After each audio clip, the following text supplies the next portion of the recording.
आज तो John Cena और रोमन रेंस आमने सामने आए, जहां जॉन सीना ने कुछ ऐसा बोला जिससे रोमन रेंस की जरूर जल गई होगी। कंप्लीट प्रोमो के बारे में बात करेंगे और क्या क्या दिखा सब पर नजर डालेंगे इस वीडियो में। पसंद आए तो लाइक करे बिना मत जाइएगा। हाय फ्रेंड्स, मेरा नाम है प्रियांशु, आप देख रहे हैं गेम ऑफ इनिंग्स। तो बढ़ते हैं वीडियो की तरफ और शुरू करते हैं वीडियो बेल बजा के। शो की शुरुआत जॉन सीना करते हैं। जॉन सीना आके रिपोर्ट कार्ड देते हैं जिसमें वो D-, D- और डिसअपॉइंटमेंट देते हैं। फिर कहते हैं मैं रोमन रेंस को समर स्लैम के लिए F देता हूं। सीना प्रेडिक्ट करते हैं कि वो मुझे समर स्लैम में हरा देगा और ये भी है कि मैं उसे समर स्लैम में हराऊंगा। आप टीम सीना में हैं। तभी रोमन रेंस पॉल हेमन के साथ एंट्री लेते हैं। क्राउड रोमन रेंस सक्स के चैंट्स लगा रहा था। जॉन सीना कहते हैं देखिए रोमन रेंस और पॉल हेमन आए हैं हमें ज्वाइन करने के लिए, तुम्हारा थैंक यू। जॉन सीना कहते हैं कि मैं समर स्लैम में तुम्हें एम्बैरस फील कराऊंगा। वैसे भी मैं रोमन रेंस में केवल वही देखता हूं जो सोचते हैं कि WWE और स्मैकडाउन उसका है जबकि ये फैंस का है। सीना वापस आया क्योंकि किसी को तुम्हें चुप कराने की जरूरत थी। बार बार फेल होने के बाद भी ये चैंपियन बन के खड़े हुए हैं। समर स्लैम में कुछ बकाया है और मैं वहां हिस्ट्री बनाऊंगा। रोमन रेंस कहते हैं वही पुरानी जोक्स कुछ ओरिजिनल स्टफ के साथ आओ। फिर जॉन सीना रोमन रेंस की स्पीयर सुपरमैन पंच का मजाक बनाते हैं और कहते हैं मुझे खुद को तुम्हारे सामने साबित करने की कोई जरूरत नहीं है और मुझे अपना 17 टाइम टाइटल जीतने के लिए 1, 2, 3 की जरूरत है। रोमन रेंस मैं तुम्हारी हेल्प करने आया हूं। रोमन रेंस पॉल हेमन की तरफ देख के कहते हैं ये मेरी हेल्प करने आया है। रोमन रेंस कहते हैं कि ये जॉन सीना है जिसे मैं हराऊंगा तो सब कहेंगे जॉन सीना को हराया। फिर वो जॉन सीना की तारीफ करना शुरू करते हैं और कहते हैं कि जॉन सीना WWE और हॉलीवुड में काफी अच्छा है बट समर स्लैम के मेन इवेंट में और WWE चैंपियनशिप जीतने के लिए भी अच्छा है, ना कि यूनिवर्सल चैंपियन जीतने के लिए। मैं तुम्हें स्मैश करके प्राइवेट जेट में डाल के हॉलीवुड वापस भेज दूंगा। ट्रैवल चीफ कहते हैं कि जॉन सीना 20 साल तक मिशनरी के साथ ठीक था बट निक्की बेला ठीक नहीं थी। अब यहाँ से चीजें पर्सनल होने लगी। जॉन सीना कहते हैं कि रोमन रेंस इतना प्रोटेक्टिव है बट फिर भी फेल रहा है। तुम शील्ड की आड़ में सेफ रहे जहां तुमने सेथ रॉलिंस को बर्बाद कर दिया, डीन एम्ब्रोस को WWE से बाहर जाने पर मजबूर कर दिया। 10 साल जिनमें तुम्हें 5 साल रसलमेनिया को हेडलाइन करा है, अभी भी तुम सीख रहे हो। तुम्हें खुद पे शर्मिंदा होना चाहिए। यहाँ बैठे सब लोग जानना चाहते हैं कि समर स्लैम में क्या होगा। तुम मुझे स्मैश करोगे बट फिर सीना बार बार 1, 2, 3 कह के रोमन रेंस की जलाते हैं। फिर वो कहते हैं कि मैं तुम्हें एक किस दूंगा जब मैं यूनिवर्सल चैंपियन बनूंगा और एरिना छोड़ूंगा। अब कोई तुम्हें प्रोटेक्ट नहीं कर पाएगा। 1, 2, 3 कह के जॉन सीना रिंग छोड़ देते हैं और रोमन रेंस अकेले वहां खड़े होकर मुस्कुरा रहे होते हैं।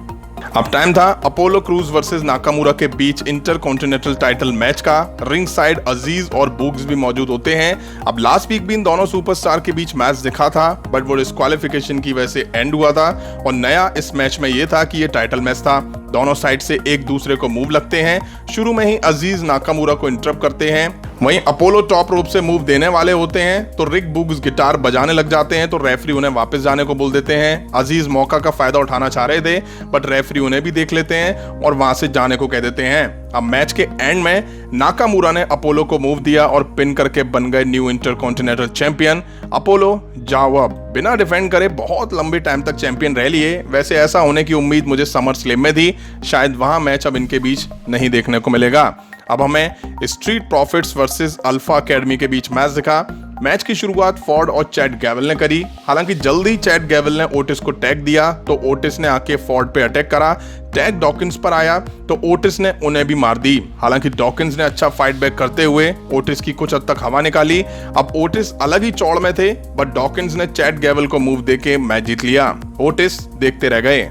नेक्स्ट हमें सेथ रॉलिंस दिखाई दिए। क्राउड एज के चैंट्स लगा रहा था तो सेथ रॉलिंस आके बताते हैं कि मेरे सोर्सेज ने बताया है कि एज आज यहाँ मौजूद नहीं है। फिर वो कहते हैं कि उसने लास्ट वीक मेरे बारे में जो कुछ बताया सब फेक था। क्राउड अभी भी एज के चैंट्स लगा रहा था। सेथ रॉलिंस एज के चैंट्स पर थोड़ा शॉट लेते हैं और कहते हैं कि मेरा करियर एज के कंपैरिजन में बेटर है।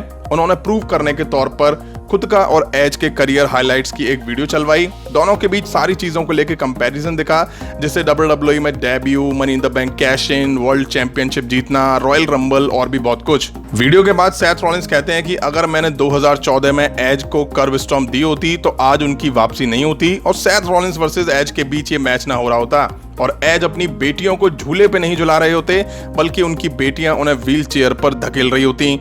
फिर वो कैमरा में देख के कहते हैं कि मैं समर स्लैम में पीछे नहीं हटने वाला। फिर वो हंसने लग जाते हैं। इसके बाद हमें Rey Mysterio Dominik versus Dirty Dogs के बीच एक मैच दिखा। ये रेसलमेनिया बैकलैश का रीमैच आप कह सकते हैं। रे मिस्टीरियो और रॉबर्ट रूड इस मैच की शुरुआत करते हैं। शुरू में ही डर्टी डॉग्स रे मिस्टीरियो पर पकड़ बना लेते हैं। बारी बारी से टैग देके रे मिस्टीरियो पर हावी दिखाई दिए। अब रे मिस्टीरियो भी एक टाइम के बाद फाइट बैक करते हुए डोमिनिक को टैग देते हैं। वो आके सिचुएशन को अपने कंट्रोल में करते हैं और जल्दी डॉल्फ जिगलर को रोप पे डाल के 619 देने की तैयारी में थे। तभी स्क्रीन पर ऊसोस आके इन दोनों को इंटरप्ट करते हैं।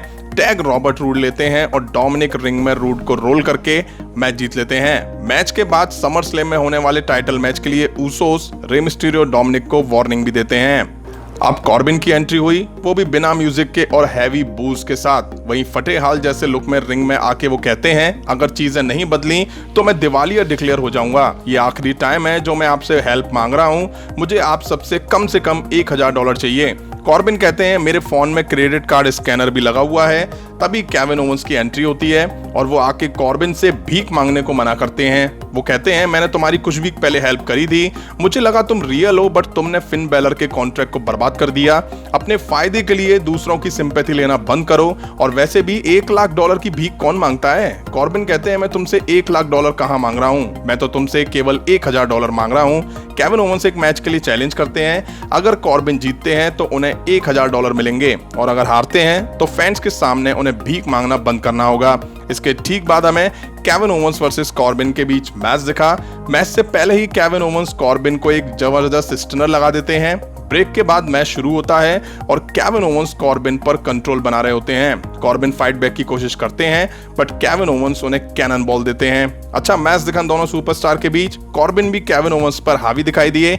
उन्होंने केविन को काफी बार पिन करना चाहा बट उन्होंने किक आउट करा। एंड में केविन ओवेंस ने कॉर्बिन को रोल करके मैच जीत लिया और फिर मैच जीतने के बाद कॉर्बिन को एक स्टनर लगा के ढेर कर दिया। अब हमें सोनिया डेविल दिखाई दी, जिन्होंने साशा बैंक्स और बियांका ब्लेयर को रिंग में बुलाया। दोनों के बीच समर स्लैम को लेकर कॉन्ट्रैक्ट साइन होना था।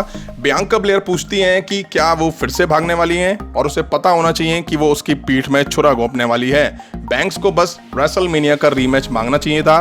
बैंक्स एग्रेसिव हो जाती हैं। बैंक्स कहती हैं कि मैंने कार्मेला और वेगा की हेल्प ली है जो इस कॉन्ट्रैक्ट में गवाह बनेंगे। दोनों के साइन करने के बाद ये दोनों आपस में भिड़ जाते हैं। शुरू में तो बियांका, कार्मेला, वेगा और बैंक्स पर हावी दिख रही थी बट फिर बियांका नंबर्स गेम में फंस गई। बैंक्स वापसी करके बियांका को ढेर करती हैं और फिर उन पे मेला और वेगा दबा के मार लगाती हैं। साशा बैंक्स कार्मेला और जेलिना वेगा को रिंग से बाहर जाने को कहती हैं और फिर वो बियांका ब्लेयर को टेबल पर लेटा के दबा के मार लगाती हैं और उन पे सबमिशन लगा के टाइटल उठा के अपना दावा ठोकती हैं। यहीं आज स्मैकडाउन का एपिसोड एंड होता है। आज के शो की शुरुआत धमाकेदार प्रोमो से हुई जो जॉन सीना और रोमन रेंस के बीच देखने को मिला। जॉन सीना काफी जबरदस्त दिखाई दिए इस प्रोमो में। वहीं रोमन रेंस ने लिमिटेड लाइंस ही सीना के सामने बोली बट सीना ने कुछ वो बातें बोली जिसके लिए फैंस रोमन रेंस को बू करते हैं। हालांकि फैंस को उम्मीद होगी कि जॉन सीना और रोमन रेंस के बीच इतने हीटेड वर्ड्स वॉर के बाद झड़प होगी बट ऐसा कुछ भी नहीं देखने को मिला। वहीं समझ मुझे ये नहीं आया कि रोमन रेंस को इतना कम प्रोमो में लाइनें क्यों दी गई। वो चुपचाप खड़े होकर जॉन सीना को बस सुन रहे थे। फिन बैलर और एज आज नहीं दिखाई दिए। सैथ रॉलिंस ने जम के एज को अपने प्रोमो में टारगेट करा। अब लास्ट वीक सैथ रॉलिंस नहीं दिखाई दिए थे तो इस वीक एज नहीं दिखे। अब फाइनल स्मैकडाउन में ही इनके बीच धमाल देखने को मिलने वाला है। वहीं नाकामुरा इंटरकॉन्टिनेंटल चैंपियन बन चुके हैं। काफी टाइम से अपोलो के पास ये टाइटल था जिसे डिफेंड होते हुए भी नहीं दिखाया जा रहा था। चेंजेस बहुत जरूरी था। हाँ मुझे उम्मीद चेंजेस की समर स्लैम में थी कि ऐसा होगा बट पहले ही ये देखने को मिल गया। अब कह सकते हैं कि आज हुए स्मैकडाउन के एपिसोड में प्रोमोस काफी अच्छे थे। आपको कैसे लगे कमेंट करके जरूर बताइएगा। इस वीडियो में इतना ही। पसंद आए तो लाइक और शेयर करें और इस तरह की इंटरेस्टिंग वीडियो के लिए चैनल को सब्सक्राइब करें, बेल आइकन को प्रेस करें। मिलता हूं नेक्स्ट वीडियो में। Thank you.